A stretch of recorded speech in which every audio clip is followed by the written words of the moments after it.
Hello to you all. Welcome to Afro Perspectives. I hope I find you all in good health. Christopher Mutsvangwa, the ZANU-PF spokesman, has claimed that Zimbabwe is on track to attain middle income status by 2030.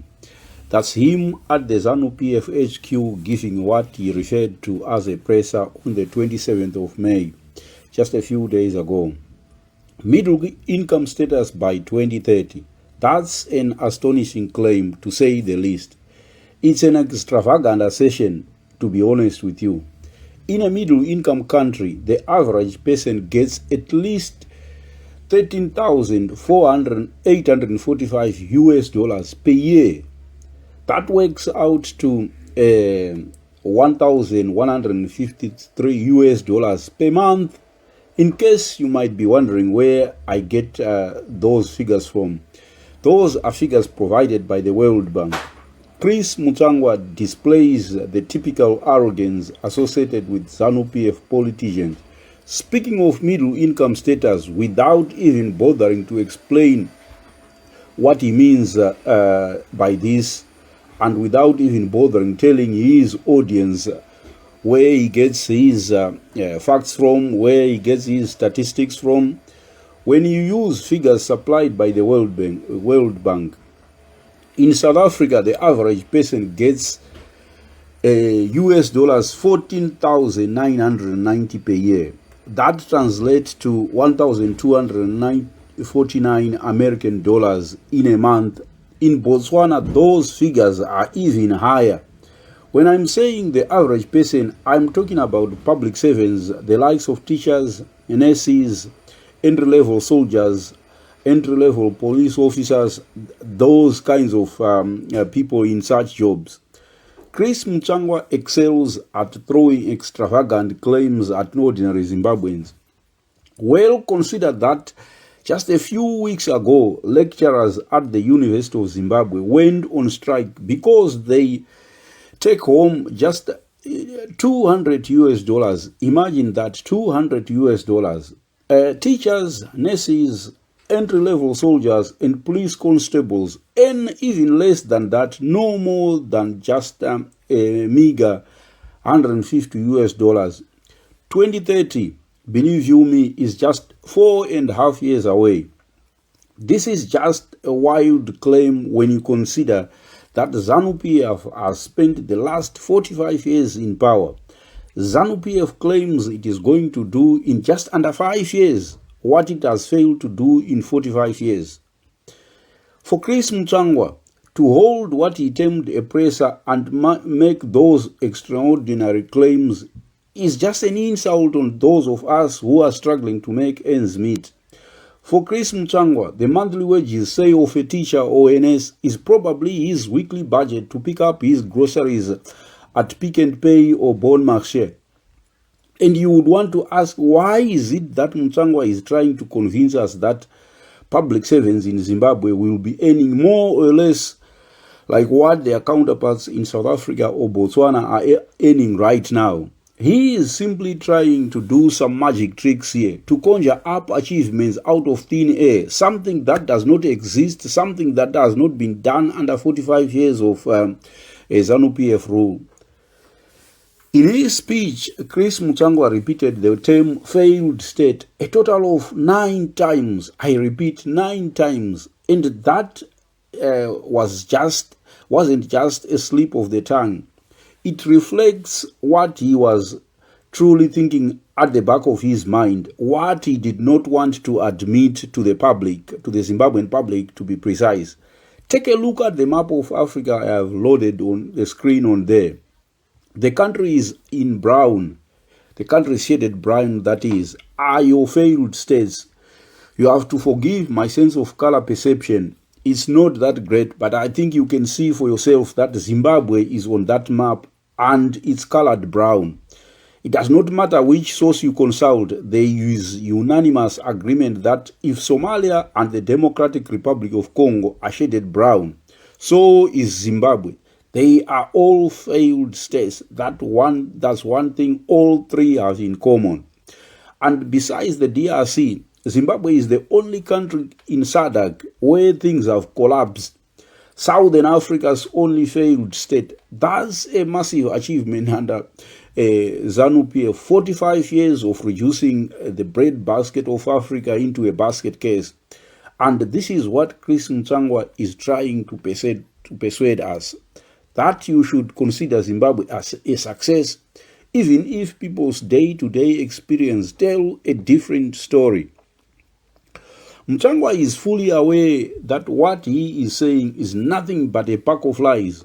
In fact, while Mutsvangwa often uses elaborate language to obscure the daily struggles of ordinary Zimbabweans, for once he admitted the harsh and ugly truth. True to a failed state, Mutsvangwa agreed that the public transport system in Zimbabwe has all but collapsed. There is chaos on our roads. Over the recent Easter weekend alone, 384 people were involved in accidents on the death traps we now call our road network. Yes, that's the reality. Zimbabwe no longer is a functioning public transport system. The National Railways of Zimbabwe, NRZ, has no operational railway network. Its trains have been mothballed, and the few still running look like they were salvaged from a scrapyard. Consider this one small but significant fact. At independence in 1980, in the whole of Africa, Zimbabwe had the most industrialized economy after South Africa. When the late Julius Nyerere, former president of Tanzania, attended Zimbabwe's first independence celebration in 1990, he called Zimbabwe Africa's jewel, and his words of advice to Robert Mugabe was, "Don't ruin it." Yes, from the second most prosperous state in all of Africa to a failed state. That is what 45 years of ZANU-PF misrule has brought us. Chris Mutsvangwa, for once in his address, gave us some statistics. He said that small SMEs, that is small to medium enterprises, those businesses employing between 1 and 9 people, now make up 70% of Zimbabwe's national output in any given year. Well, that would be worth celebrating if that were the case. However, you have to consider this one tiny detail. In a classic sign of a failed state, those figures mask an ugly truth. The countryside in Zimbabwe is littered with small-scale miners, and that's what Chris Mutsvangwa is likely to be referring as SMEs. And they are digging up for everything from gold to anything of any value. These are the Makorokoza or Mashurugwi. What we are not being told by the likes of Chris Mutsvangwa is that this is unregulated mining. It's an admission that the state is no longer in charge.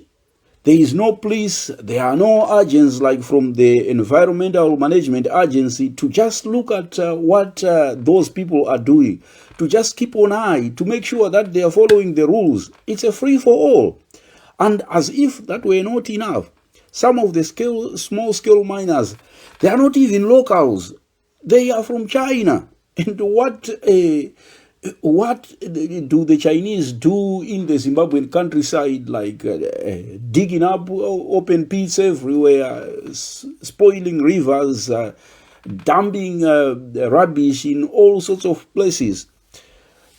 That which you see on the screen on there is what reminds of the once beautiful Boterekwa mountain pass between Shurugwi and Gweru. The scars you see on the hillside were caused by Makorokoza imported from China. They simply blew the hill with dynamite. So where is the Environmental Management Agency? And it is now just a toothless bulldog. No real powers to enforce anything. So you get the picture. You get the gist of what I'm trying to convey. Illegal mining is not just something the Makorokoza are carrying out in remote rural communities. Even in big urban centers like Kwekwe, unregistered miners, I have avoided the term illegal miners for the simple reason that this is the favorite term used by most newspapers, and I consider that offensive. There is no person in this world who is illegal. It's just that the activities they are carrying out that are considered illegal. So, well, that's besides the point. What I'm trying to say is, in Kwekwe, you have unregistered miners tunneling beneath residential stands, digging for gold. What you see in the picture on there are officers from the Department of Civil Protection inspecting a classroom. Well, they are inspecting a classroom when the damage has already been done. And that is at Globe and Phoenix Mine. Makorokos are burrowed under the classroom and it simply caved in. Yes, so this is what we mean by a failed state. It's a jungle. No rules, no regulations, nothing, just a dog-eat-dog world. In a failed state like what we now have in Zimbabwe, opportunities are there for a tiny elite, and they are exploiting opportunities no one else has access to on this beautiful planet Earth. They make fortunes found nowhere else on Earth, while the majority of ordinary Zimbabweans hardly make enough to put just a single meal on the table. Consider the case of Wicknell Chiwayo. He has been handed over billions in American dollars from the public coffers for tenders and projects which he has never bothered to deliver on. You have heard of the Gwanda Solar Project. You have heard of how he looted millions from the tender to supply materials for the election in 2023. And you don't need to meet Chiwayo himself in person to know how rich he has become. He has become fabulously wealthy through looting the public purse. He is on social media flaunting all his ill-gotten wealth. And you can just go on Facebook, you go on Twitter, you can see for yourself. Wicknell Chiwayo parading stacks of dollars on a table, and that's how crass and that's low sort of like status he is. When you point out the failings of ZANU-PF, people like Chris Mutsvangwa are quick to label you a detractor, or even worse, a prophet of doom. Chris Mutsvangwa tells us that ordinary Zimbabweans are happy with the way ZANU-PF is running the country. Well, but the question is, who in their right mind will agree with the looting of public funds on an industrial scale like what the likes of Chiwayo, the Scott Sakupanya, and Moses Mpofu have been doing, the so-called Ziganandas? That's Chiwayo on the screen. You can see for yourself with this bunch of tenderpreneurs flashing material riches like a Saudi prince. Even if Mutsvangwa attempts to persuade everyone that Zimbabwe is open for business, the prevailing impression is that only a small connected elite truly benefits. Meanwhile, Zimbabwe has not only become a failed state, but has descended into complete chaos where a handful of oligarchs amass billions while ordinary Zimbabweans endure the indignity of a life of misery. In a failed state like what we have under Emerson Mnangagwa, there is no one in charge, or those who pretend to be in charge are simply there to line their own pockets, just like what the number one himself, Emerson Mnangagwa, is doing for himself. You can see him at his precab farm, you can see him parading his family, those kids, and they are looting in their own right. Yeah, you can see for yourself the likes of Kudata Gwirei, George Guamatanga, and John Mangula. They have created a parallel black market in government-issued treasury bills, and they are looting billions from state coffers. But, well, how those oligarchs are looting treasury bills, I think it deserves just another clip on its own. I wouldn't be able to accommodate all these issues in just this clip alone. And I don't think it's fair on ordinary Zimbabweans, those of us who are at the receiving end of ZANU-PF's plunder of public resources, to be told what to think and when to have those thoughts by arrogant so-called chefs like Chris Mutsvangwa. I'm sure most of you will agree with me if I say that we are extremely grateful to ZANU-PF for fighting to lift the yoke of oppression from the necks of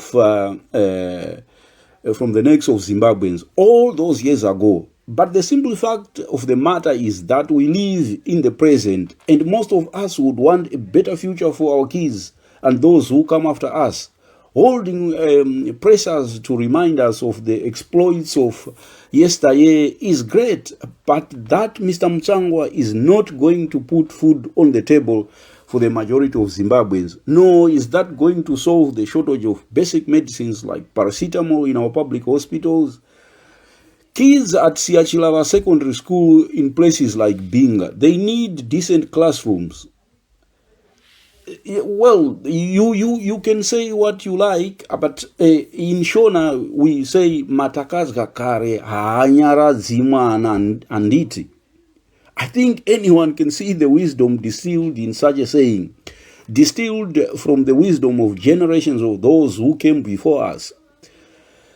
This just goes to show how people in ZANU-PF believe in their own lies. Lawyers have a fancy name for such a practice, gross misrepresentation. And my own late grandmother, who spoke the Karanga variety of Shona, and she used to say, Rino nonga one mairi, Rino nyoza.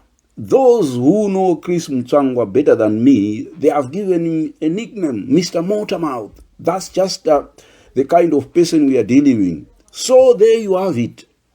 ZANU-PF and Chris Mutsvangwa are basically telling us that they have a monopoly on what passes for the truth. However, facts on the ground tell a totally different story. In a failed state like in Zimbabwe, the central government fails to deliver on basics such as hospitals and schools. Consider the state of public hospitals in Zimbabwe right now. On the screen on there, you can see for yourself, the lady on there is lying on the floor next to a bed, and it has got no mattresses. That's at Zimbabwe's biggest hospital, Parirenyatwa in Harare. And the second image on screen on there, I've loaded up new for there to see, is from the United Bulawayo Hospitals. That's the country's second biggest city after Harare. And the simple reason why we have such a state is that public hospitals cannot afford basics such as mattresses, because the money has been looted by the likes of tenderpreneurs like Chivayo. It's not just public hospitals which have collapsed. The school system is in a shambolic state, a chaotic state, a state of total disarray. No textbooks, no teachers. On the screen on there, those are students at Siachilava Secondary School, and thus they are learning in the open, in the rainy season, and you can see they are like deep their feet are in deep in water. And this is what 45 years of independence and ZANU-PF rule means for these kids. And Chris Mutsvangwa tells us that Emerson Mnangagwa has done wonders for Zimbabwe. He tells us that this is, for this sort of chaos, we should all call Emerson Mnangagwa Mr. Strong. When you have kids learning under mango trees, come on, let's just be serious.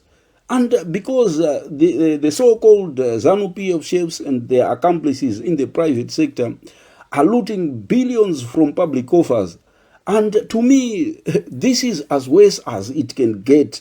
And there is nothing, no description for it, and you can't call Zimbabwe a middle-income country when you are looting public funds at an industrial scale. These are the classic signs of a failed state. In a failed state like what we have in Zimbabwe under Emerson Mnangagwa, the elite in power would not let you point out their mistakes or where they have fallen short on what they should have done for the people. Those whose jobs is to inform the public, like journalists, they are singled out for the worst forms of punishment, and most of them end up in jail.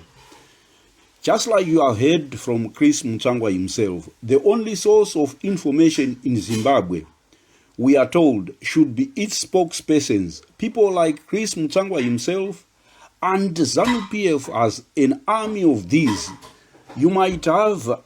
You have Ndavaningi Mangwana, who wants people to call him Nick Mangwana. Then you have Farai Marapira. Some of them carry fancy titles like Presidential Communications Director, and that is the official title for Anyway Mtambuzi. Well, he's got a doctorate and he calls himself Dr. Anyway Mtambuzi. And people like Mtambuzi want everyone in Zimbabwe to sing Zefunde, Zefunde to everything the so-called chefs say. He commands a ruthless digital army, an endless swarm of social media trolls deployed like foot soldiers in a psychological war. And I must admit, with chilling honesty, he is terrifyingly effective. Every post on Twitter, every smear, every whisper online, calculated, relentless, and devastating. You might think I'm spinning tales or conjuring shadows where there are none, but I assure you, this is no fiction. Take Blessed Mnangagwa, for instance, a journalist who spent 72 harrowing days behind bars. His so-called crime, simply giving a voice to Blessed Geza, in today's Zimbabwe, daring to say that Emmerson Mnangagwa has nothing left to offer the people, that he should resign or retreat into retirement. That is no longer free speech. It has become a punishable offense. Truth has become treason, and the cost of your dissent is your freedom. But why punish the host instead of the person who actually expressed those views? Perhaps that's a question best left for the lawyers to debate or argue about. Emmerson Mnangagwa himself has just come out in the open and openly threatened journalists. That was on the 28th of May, just this past Thursday, launching something referred to as the snake oil media policy. He stated that content that harms our country and our fellow citizens has no space in our constitutional democracy under my watch. I'm not sure which country he is referring to when he talks of Zimbabwe as a constitutional democracy. If that were true, Mnangagwa wouldn't be throwing journalists like Blessed Mnangagwa behind bars for the mere act of offering a platform to voices he deems a threat to his iron grip on power. This is not a trivial matter. What Emmerson Mnangagwa has just declared carries chilling weight, especially coming from the president of a country where dissent is crushed and fear is official policy. In a nation as repressive as Zimbabwe, such words are not mere rhetoric, they are warnings. You must toe the line. When Emmerson Mnangagwa speaks of content that harms Zimbabwe, make no mistake, he is not talking about lies or sabotage. He is talking about the truth, what people should know. He is talking about those brave enough to expose the failures, the corruption, and the rot at the heart of ZANU-PF itself. In his eyes, holding power to account is the real crime here. Well, thank you for tuning in. If, like Chris Mutsvangwa, you believe that ZANU-PF has been a force for good in Zimbabwe, let your voice be heard in the comments below. Agree or not, one thing is clear: Zimbabwe deserves better days. My deepest hope is that every Zimbabwean, no matter their path, finds prosperity, peace, and purpose. Until next time, stay bold, stay informed, and never stop striving for a better tomorrow. If this analysis sparked a thought, challenged your view, or shed light on the truth, show some love with a like. And if you want to keep the conversation going, don't just watch, please subscribe. This journey is only the beginning. Thank you. Until next time, stay sharp, stay curious, and goodbye. Tatenda Siyabonga.